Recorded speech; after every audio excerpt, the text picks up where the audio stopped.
দিদি এখানে খাবারের দোকান কোথায়? খাবারের দোকান? হ্যাঁ, এই তো সামনেই তো। আমি তো এখানে নতুন, একটু দোকানটা দেখিয়ে দেবেন?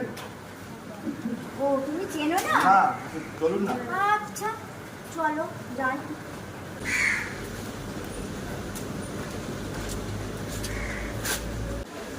ও ভাই, এই যে তোমার দোকান খোঁজ করছিলে, এই দোকান।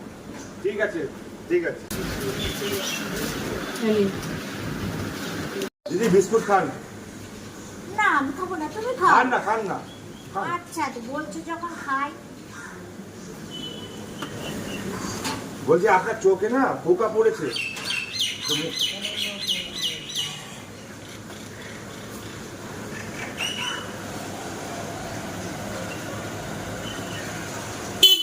দেখ দেখ, তুই ভাইরাল হয়ে গেছিস দেখ। আমি রাস্তা দিয়ে যাচ্ছিলাম, একজন মহিলা আমার কাছে খাবার চাইলো। তাকে নিয়ে সামনের দোকানে গেলাম, তাকে বিস্কুট কিনে দেওয়ায় সে কেঁদে ফেলেছিল। এই কান্না তার খুশির ছিল, কারণ সে অনেকদিন কিছু খায়নি। No, no, no, no.